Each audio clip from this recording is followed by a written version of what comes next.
Hello, good morning students. How are you? I hope you will be perfectly fine and आप अपनी study बहुत अच्छे से घर पे कर रहे होंगे. ठीक है, तो चलिए अपना टॉपिक स्टार्ट करते हैं. Let's get started. आज का आपका टॉपिक रहेगा आइंस. हमने लास्ट वीडियो के अंदर बेटा प्रैक्टिस क्वेश्चंस किए थे 14. आई होप आपने कर लिए होंगे. कोई भी दिक्कत हो तो आप मेरे से पूछ सकते हैं. ठीक है, तो अगला टॉपिक आइंस है. तो आइंस को स्टार्ट करने से पहले एक्चुअली में ना मतलब तुम्हें कुछ मुझे बताना पड़ेगा इलेक्ट्रॉन प्रोटॉन्स के बारे में, जो एक्चुअली में आपको इस चैप्टर या अगले चैप्टर में पढ़ना है, पर वो कॉन्सेप्ट हमें यहाँ यूज करना पड़ेगा. तो मैं पहले तुम्हें थोड़ा वो ब्रीफ करूंगी, तब तुम्हें समझ में आएगा कि व्हाट आर आयंस. ओके, सो देखो होता क्या है. एटम को आप जान चुके हो. एटम क्या होता है पढ़ चुके हो. एटम जो है ना वो सबसे छोटा पार्टिकल नहीं है, हमें पता है ये बात. ठीक है, एटम के अंदर भी बहुत सारे छोटे छोटे पार्टिकल्स पाए जाते हैं. मोर देन 35 टाइप ऑफ, मतलब एटम के अंदर 35 से भी ज्यादा टाइप के अलग अलग पार्टिकल्स पाए जाते हैं. ठीक है, जिसमें से 3 हमारे लिए बहुत इंपॉर्टेंट है जिनको हम पढ़ते हैं. तो atom consist of 3 fundamental particles. ये हमें इसी चैप्टर या फिर अगले वाले में पढ़ना पड़ेगा, बट अभी बताना जरूरी है ताकि आपको समझ में आ जाए टॉपिक. ठीक है, 3 फंडामेंटल पार्टिकल जिन्हें आप यूं कह दो सब एटॉमिक पार्टिकल. सब एटॉमिक पार्टिकल से मेरा मतलब है जो एटम से छोटे हैं. और वो 3 पार्टिकल कौन कौन से हैं बेटा? इलेक्ट्रॉन, प्रोटॉन और न्यूट्रॉन. न्यूट्रॉन के ऊपर चार्ज 0, प्रोटॉन के ऊपर चार्ज पॉजिटिव और इलेक्ट्रॉन पे चार्ज नेगेटिव होता है. ठीक है भाई, पॉजिटिव नेगेटिव 0, न्यूट्रॉन पे तो वैसे ही 0 होता है. तो एटम के अंदर 3 मेन पार्टिकल पाए जाते हैं जिन्हें हम इलेक्ट्रॉन, प्रोटॉन और न्यूट्रॉन बोलते हैं. ओके, अब देखो तुमने एटॉमिक नंबर और मास नंबर याद कर लिए. 1 से 30 तक मैंने तुम्हें करवा दिए. एटॉमिक नंबर और मास नंबर क्या है? तो देखो किसी भी न्यूट्रल एटम में, इन any neutral atom, number of proton will always be equal to number of electron. ठीक है, न्यूट्रल एटम का मतलब है अगर तुम्हारे एटम पे कोई चार्ज नहीं है. न्यूट्रल चीज का मतलब होता है जिसपे कोई चार्ज ना हो. अब चार्ज तो बेटा 2 ही होते हैं, पॉजिटिव और नेगेटिव. अगर जैसे मैं ये लिख दूं सोडियम, ना मैंने इस पे पॉजिटिव लगाया ना मैंने इस पे नेगेटिव लगाया, तो ये न्यूट्रल है. ठीक है, मैं लिख दूं ऑक्सीजन मॉलिक्यूल, ना मैंने इस पे पॉजिटिव लिखा ना नेगेटिव लिखा, तो ये न्यूट्रल है. ठीक है, तो क्या कहता है कि अगर कोई भी एटम आपके पास न्यूट्रल है, जैसे ये सोडियम का एक एटम है, अगर वो न्यूट्रल है तो उसमें जितने इलेक्ट्रॉन होते हैं उतने ही प्रोटॉन होंगे. मतलब जितना आपका पॉजिटिव चार्ज होगा उतना ही चार्ज नेगेटिव होगा. क्योंकि मान लीजिए 5 पॉजिटिव 5 नेगेटिव है, तभी तो ये दोनों मिलके 0 बढ़ाएंगे. अगर मैं पॉजिटिव तो कर दूं 5 और नेगेटिव कर दूं 7, तो मेरा आंसर तो फाइनल -2 आएगा. तो मेरा जो एटम है वो तो नेगेटिवली चार्ज हो जाएगा. तो हमें न्यूट्रल करना है, इसका मतलब जितना पॉजिटिव उतना नेगेटिव. तो इस बात को याद रखोगे बेटा. अगर कोई न्यूट्रल एटम है तो उसमें नंबर ऑफ इलेक्ट्रॉन और प्रोटॉन हमेशा बराबर होते हैं. न्यूट्रॉन का नंबर बराबर हो ये कोई जरूरी नहीं है. ठीक है, आप इस चीज को ध्यान रखिएगा. प्रोटॉन का नंबर इलेक्ट्रॉन के बराबर है और इनका नंबर न्यूट्रॉन के बराबर हो भी सकता है और नहीं भी हो सकता है. Electron is equal to number of proton, proton is equal to number of electron. It can be equal to number of neutron and it can not be equal to number of neutron. इसके लिए कोई rule नहीं है. कई बार ये तीनों बराबर मिल जाते हैं, जैसे ये भी 5 ये भी 5 ये भी 5, ये भी 8 ये भी 8 ये भी 8. और कई बार ये दोनों सेम होंगे हमेशा, ये आपको अलग भी मिल सकता है. ठीक है, तो वो कोई जरूरी नहीं है. अब देखो atomic number of an element is equal to number of electron और प्रोटॉन. किसी भी एलिमेंट का जो एटॉमिक नंबर है वो हमें उसके अंदर मौजूद इलेक्ट्रॉन्स या प्रोटॉन्स के बारे में बता देगा, यानी उसके बराबर है. अगर तुम कहते हो कि मैडम हाइड्रोजन का एटॉमिक नंबर 1 है, मतलब हाइड्रोजन में 1 इलेक्ट्रॉन और 1 प्रोटॉन है, मैं छोटे ई इलेक्ट्रॉन के लिए लिखूंगी और छोटा पी प्रोटॉन के लिए. ठीक है, अगर मैं कह दूं कि सोडियम उसका एटॉमिक नंबर 23 है, तो तुम कहोगे मैडम इसमें 23 इलेक्ट्रॉन है और 23 ही प्रोटॉन है. तो यही बात मैंने लिखी ना, किसी भी एलिमेंट का atomic number of an element is equal to the number of electron और प्रोटॉन। ठीक है, मतलब एटॉमिक नंबर आपको सीधा सीधा एक बात बता देता है कि इस एलिमेंट में इतने इलेक्ट्रॉन है और उतने ही प्रोटॉन है। ठीक है, अगर वो एलिमेंट न्यूट्रल है तो बेटा, न्यूट्रल के बारे में बात हो रही है, चार्ज नहीं, पॉजिटिव नेगेटिव चार्ज हमें कुछ नहीं लगाना। तो अब आपको एक बात समझ में आई, ठीक है, कि एटॉमिक नंबर किसी भी एलिमेंट का उसमें मौजूद नंबर ऑफ इलेक्ट्रॉन और प्रोटॉन के बराबर होता है। ठीक है, तो एक दूसरा कॉन्सेप्ट बच गया हमारा, एटॉमिक मास। अब एटॉमिक मास किसके बराबर होगा? It is equal to number of proton plus में न्यूट्रॉन। तो न्यूट्रॉन को भी तो इंपॉर्टेंस देनी पड़ेगी ना।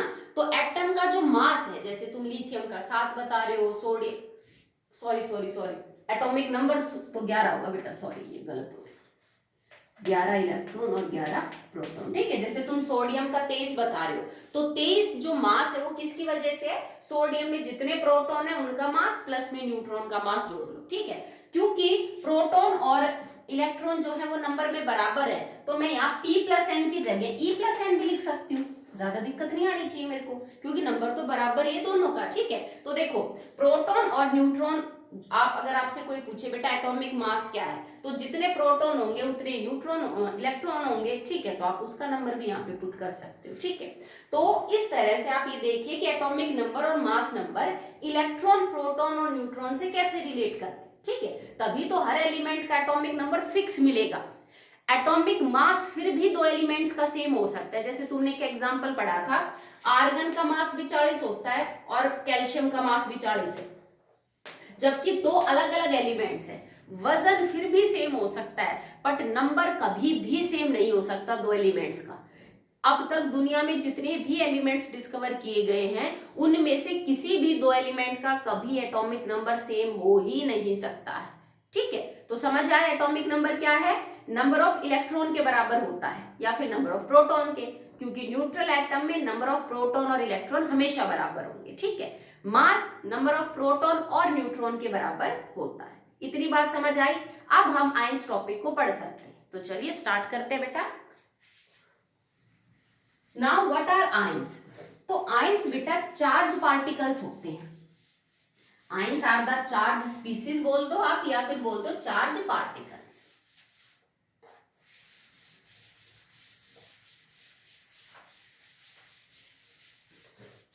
Ions are the charge particles या चार्ज स्पीसीज, एक ही बात है। अब चार्ज तो बेटा दो टाइप के होते हैं, पॉजिटिव और नेगेटिव। तो या तो आयंस के ऊपर पॉजिटिव चार्ज मिलेगा या नेगेटिव मिलेगा।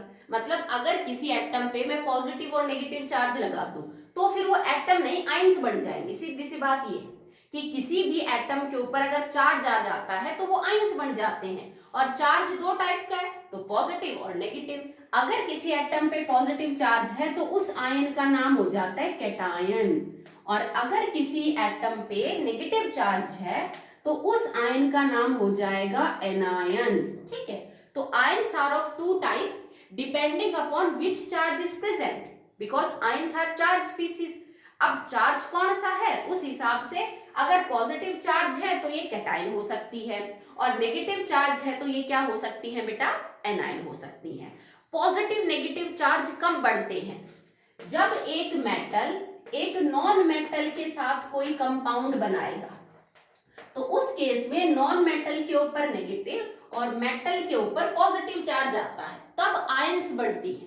ठीक है, और ये कब बनती है भाई? जैसे एक तो मैं यूं कह दूं सोडियम, एक मैं बोल दूं सोडियम की कैटायन क्योंकि पॉजिटिव चार्ज है, क्लोरीन, क्लोरीन की एनायन। सोडियम से सोडियम पॉजिटिव कब और क्यों बना? क्लोरीन से क्लोरीन नेगेटिव कब और क्यों बना? तो उसका कारण होता है बेटा, cation and anions are formed by the loss and gain of electrons. Cation और एनायन बनने के पीछे एक ही रीजन होता है, इलेक्ट्रॉन्स का लिया जाना या दिया जाना। अगर कोई एटम अपने अंदर से इलेक्ट्रॉन निकालता है या फिर वो फालतू इलेक्ट्रॉन किसी के ले रहा है, दोनों ही सूरतों के अंदर आयंस बनती हैं। अब हम ये चेक करेंगे कि कैटायन कब बनती है और एनायन कब बनती है। ओके, तो चलिए सबसे पहले स्टार्ट करते हैं with the cation. It is formed by the loss of electron. एक भी हो सकता है बेटा और ज्यादा भी हो सकते हैं, कोई जरूरी नहीं है। जरूरी नहीं है कि पॉजिटिव चार्ज हो, 2 पॉजिटिव 3 पॉजिटिव भी हो सकता है। नेगेटिव में भी 1 नेगेटिव 2 नेगेटिव 3 नेगेटिव भी हो सकता है, ठीक है। तो कैटाइन कब बनेगी, जब इलेक्ट्रॉन्स का लॉस होगा। अगर कोई न्यूट्रल एटम अपने अंदर से 1 2 3 इलेक्ट्रॉन्स को बाहर कर देगा तो उसकी कैटाइन बनेगी, ठीक है। हमेशा इलेक्ट्रॉन्स लॉस करने पे हमेशा कैटाइन बनेगी। अगर वो 1 इलेक्ट्रॉन लॉस करेगा तो उसके ऊपर +1 आएगा, अगर वो 2 करेगा तो उस पर +2 आएगा, और अगर वो 3 करेगा तो उसके ऊपर चार्ज क्या आ जाएगा बेटा, +3, ठीक है। अब मैं आपको समझाऊंगी ना एग्जाम्पल के साथ, तो आपको एकदम से क्लियर हो जाएगा। अगर आपको इलेक्ट्रॉन प्रोटॉन का कॉन्सेप्ट याद है ना, तो फिर आराम से समझ आ जाएगा कि कैसे कैटाइंस बनती है। तो चलिए स्टार्ट करते हैं with the examples. First is sodium.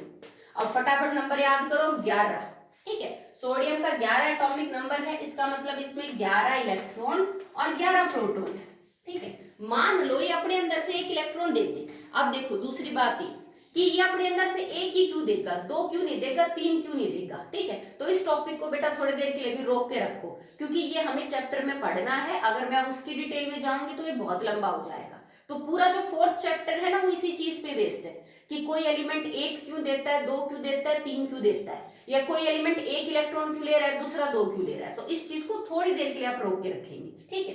तो देखिए सोडियम के अंदर 11 इलेक्ट्रॉन और 11 प्रोटॉन, सिंपल सी बात है।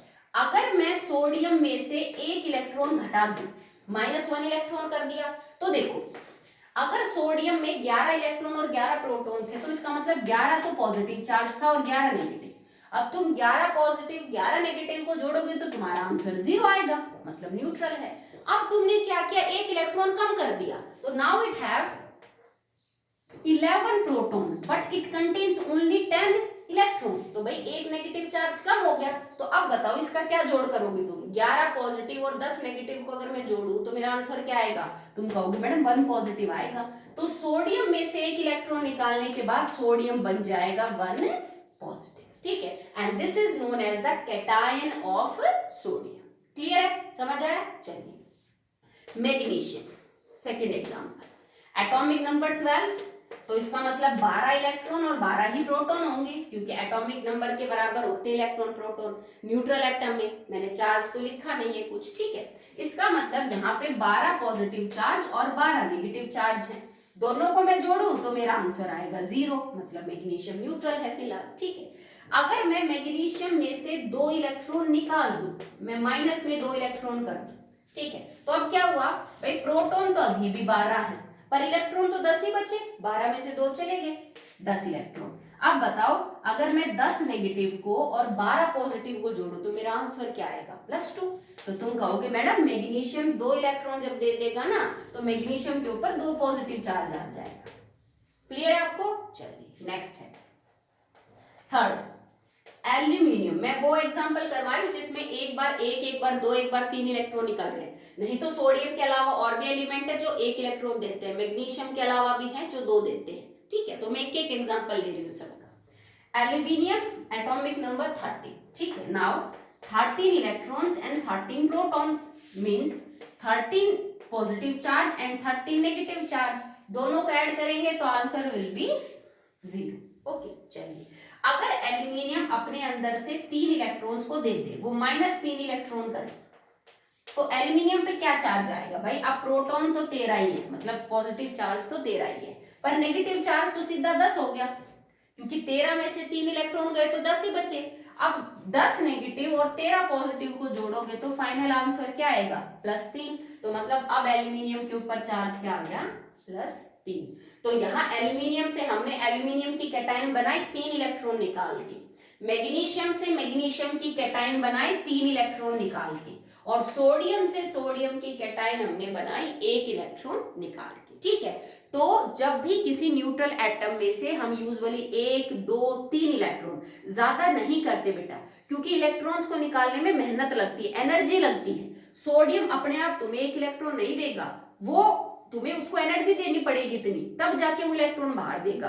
तो 1 2 3 इलेक्ट्रॉन निकालने तक तो हम फिर भी एनर्जी दे सकते हैं, पर ज्यादा इलेक्ट्रॉन के लिए बड़ी एनर्जी चाहिए, वो नहीं होती पॉसिबल। ठीक है, तो 1 2 3 ही इलेक्ट्रॉन जो है वो यूजुअली क्या करते हैं, ये जो है वो रिलीज करते हैं या फिर बाहर की तरफ जो है करते हैं। ठीक है, तो बहुत सारी आयन से, जैसे सोडियम की तरह ही बढ़ जाएगी K positive, potassium ion, magnesium की तरह कैल्शियम 2 पॉजिटिव आयन। ठीक है, तुमने पढ़ा है ना एटॉमिक नंबर तक, लिथियम पॉजिटिव आयन। ठीक है, तो लिथियम की आयन बनेगी beryllium 2 positive ion, magnesium 2 positive ion, calcium 2 positive ion, strontium 2 positive ion. इस तरह से जो आयन्स है वो बन सकती हैं। यूजुअली जो कैटायंस है that is formed by metals, ज्यादातर कैटायंस मेटल से बनाई जाती हैं, क्योंकि मेटल्स में ही गुण होता है इलेक्ट्रॉन्स को बाहर करने का। तुमने मेटल्स वाला टॉपिक जिसमें मेटल नॉन मेटल आए थे हमने पढ़ा था ना, they have the property to lose electron. Usually metal cation बनाते हैं, पर 1 2 आपको एक्सेप्शन भी ऐसे मिल जाएंगे बेटा जिसमें कैटायन कोई नॉन मेटल बना रहा है। जैसे एक कैटायन है NH4 और उसके ऊपर पॉजिटिव 1, इस कैटायन का नाम होता है अमोनियम कैटायन, अमोनियम कैटायन या अमोनियम आयन बोल दो, सिंपल सी बात है। ठीक है, तो इसके अंदर देखो नाइट्रोजन भी नॉन मेटल, हाइड्रोजन भी नॉन मेटल, दोनों नॉन मेटल्स ने आपस में मिलकर कैटायन बना ली। ठीक है, तो ज्यादातर केस के अंदर ये होता है कि मेटल्स ही कैटायन बनाते हैं, but it might be possible कि आपका जो कैटायन है वो कोई नॉन मेटल भी बना सकता है, जैसा इस केस में हमें देखने को मिला। ठीक है, तो कैटायंस हमने देख ली कैसे बनती हैं, अब हम एनाइंस बनाते हैं। ओके, नाउ इफ हमें फॉर्मेशन ऑफ एनाइंस डिस्कस करनी है। ठीक है, तो चलिए एग्जांपल से स्टार्ट करते हैं। एनाइंस कब बनेंगे? बाय द गेन ऑफ 1 2 और 3 इलेक्ट्रॉन्स। अगर 1 2 या 3 इलेक्ट्रॉन्स का गेन किया जाए तब जो है वो एनाइंस बनती हैं। 3 से ज्यादा मैंने यहाँ भी नहीं लिखी क्योंकि उसमें दोबारा वही एनर्जी बहुत पड़ेगी जरूरत, तो उतनी नहीं अवेलेबल होती। ठीक है, जैसे फॉर एग्जांपल फ्लोरीन है, एटॉमिक नंबर 9, तो 9 इलेक्ट्रॉन 9 प्रोटॉन। ठीक है, मतलब 9 नेगेटिव चार्ज 9 पॉजिटिव चार्ज, दोनों को जोड़ा, मेरा आंसर 0। ठीक है, अगर फ्लोरीन 1 इलेक्ट्रॉन ले ले by the gain of electron, fluorine अगर 1 इलेक्ट्रॉन ऐड कर ले तो देखो अब इलेक्ट्रॉन कितने हो गए? 10, और प्रोटॉन अभी भी कितने हैं? 9। तो अब नेगेटिव चार्ज 1 बढ़ गया और पॉजिटिव चार्ज उतना ही है, तो 10 नेगेटिव और 9 पॉजिटिव को जोड़ोगे तो फाइनल आंसर विल बी -1। तो फ्लोरीन 1 इलेक्ट्रॉन लेने के बाद F नेगेटिव हो जाएगा और इसको बोलेंगे फ्लोराइड आयन या फ्लोरीन की एनायन बोल दो। ठीक है, या इसका नाम भी है फ्लोराइड आयन। ठीक है, मैं आगे समझाऊंगी ना, तो नाम वाम लिखने की भी जरूरत नहीं, अभी तुम सिर्फ फॉर्मेशन देख लो होती कैसे, इन सब का नाम हमें याद करना है। ठीक, अगर ये क्लोरीन होती, क्लोरीन है 17 एटॉमिक नंबर, मतलब 17 इलेक्ट्रॉन 17 प्रोटॉन 17 नेगेटिव और 17 पॉजिटिव, सबको जोड़ा, मेरा आंसर आया 0। क्लोरीन न्यूट्रल है क्योंकि मैंने कोई भी चार्ज नहीं लगाया भी। अगर क्लोरीन 1 इलेक्ट्रॉन ले ले तो ये क्या बन जाएगा? तो देखो अब 17 नेगेटिव की जगह 18 नेगेटिव हो जाएगा, एक ले लिया, और प्रोटॉन अभी भी 17 ही है, तो 17 पॉजिटिव और 18 नेगेटिव का आंसर 1 नेगेटिव। तो क्लोरीन 1 इलेक्ट्रॉन लेने के बाद इट बिकम्स क्लोरीन नेगेटिव। आप -1 लिख दो या नेगेटिव लिख दो, एक ही बात है। ठीक है, तो क्लोरीन 1 इलेक्ट्रॉन लेने के बाद बन गया क्लोराइड आयन। समझ आई बात? चलिए 2 एग्जाम्पल तो हो गए, 2-3 और कर लेते हैं। फ्लोरीन से बनी फ्लोराइड आयन, क्लोरीन से क्लोराइड आयन, ब्रोमीन से ब्रोमाइड आयन, इस तरह से। ठीक, ऑक्सीजन है, एटॉमिक नंबर 8 इलेक्ट्रॉन 8 प्रोटॉन, मतलब 8 नेगेटिव 8 पॉजिटिव, फाइनल आंसर 0। अगर ऑक्सीजन 2 इलेक्ट्रॉन ले ले, मैं फिर बता रही हूं बेटा कि ऑक्सीजन 1 क्यों नहीं ले रहा या 3 क्यों नहीं ले रहा, इसका रीजन आपको आगे मिलेगा। ओके, अगर ये 2 इलेक्ट्रॉन ले ले तो नाउ इलेक्ट्रॉन तो हो गए 10 और प्रोटॉन अभी भी 8 है। नाउ 10 नेगेटिव प्लस पे 8 positive is known as 2 negative, तो ऑक्सीजन बना लेगा 2 नेगेटिव। ऑक्सीजन 2 इलेक्ट्रॉन लेके बिकम्स O2 नेगेटिव और इसको हम बोलेंगे ऑक्साइड आयन या ऑक्सीजन की एनायन। ठीक है, नेक्स्ट नाइट्रोजन, एटॉमिक नंबर 7 मतलब 7 electron, 7 proton, 7 negative, 7 positive, answer will be 0। ठीक है। अगर नाइट्रोजन 3 इलेक्ट्रॉन ले ले, ठीक है, तो अब देखो इलेक्ट्रॉन कितने हो गए 10, 7 और 3 10, प्रोटॉन तो अभी भी बेटा 7 ही, तो 10 नेगेटिव प्लस में 7 positive, final answer will B -3। तो नाइट्रोजन 3 इलेक्ट्रॉन लेने के बाद बन गया N3 नेगेटिव, और इसको हम बोलेंगे nitride ion, this is known as nitride ion. Last देख लीजिए सल्फर, एटॉमिक नंबर 16 मतलब 16 electron, 16 proton, 16 negative, 16 positive, final answer will be 0।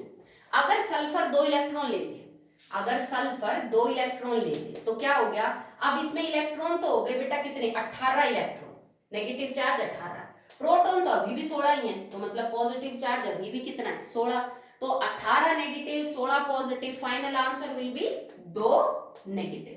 तो सल्फर जब 2 इलेक्ट्रॉन लेगा तो इट बिकम्स S2 नेगेटिव, और इसको हम बोलेंगे सल्फाइड आयन। ठीक है, तो याद रखना ये मैंने जितने भी एग्जांपल ये सब नॉन मेटल है, nitrogen, sulphur, oxygen, fluorine, chlorine. तो एनाइंस ज्यादातर बनाते हैं नॉन मेटल और कैटाइंस ज्यादातर बनाते हैं बेटा आपके मेटल्स। ठीक है, तो व्हाट आर आयंस, तो आयंस और कुछ नहीं, ये चार्ज पार्टिकल्स हैं। जब कोई एटम इलेक्ट्रॉन लॉस करता है तो वो पॉजिटिव चार्ज ले लेता है। क्यों ले लेता है कोई पूछे तो, क्योंकि पॉजिटिव चार्ज कब आएगा भाई, पहले इलेक्ट्रॉन और प्रोटॉन बराबर बराबर थे, जितना नेगेटिव उतना पॉजिटिव। अब अगर नेगेटिव कम होगा तो इसका मतलब पॉजिटिव चार्ज जाता है नेगेटिव के कंपैरिजन में, टोटल चार्ज पॉजिटिव आ जाएगा एटम पे। अगर नेगेटिव और पॉजिटिव बराबर थे और बाहर से तुमने और नेगेटिव दे दिया, मतलब इलेक्ट्रॉन दे दिए, तो जाहिर सी बात है नेगेटिव चार्ज बढ़ जाएगा। तो न्यूट्रल चीज को अगर तुम इलेक्ट्रॉन दोगे तो वो नेगेटिव हो जाएगा, न्यूट्रल चीज में से इलेक्ट्रॉन बाहर निकालोगे तो उस पर पॉजिटिव चार्ज आ जाएगा। ठीक है, तो आयंस तब बनती हैं जब कोई एटम इलेक्ट्रॉन को लूज या गेन करता है। लूज करने पे वो पॉजिटिव चार्ज ले लेगा तो कैटायन बन जाएगा, और गेन करने पे वो नेगेटिव चार्ज ले लेगा तो हम उसको बोलेंगे एनायंस। ओके, तो आज के लिए इतना ही, कल हम कैटायन एनायंस के फॉर्मूले, उनके नाम वगैरह वो सब पढ़ेंगे। ओके बेटा, थैंक यू।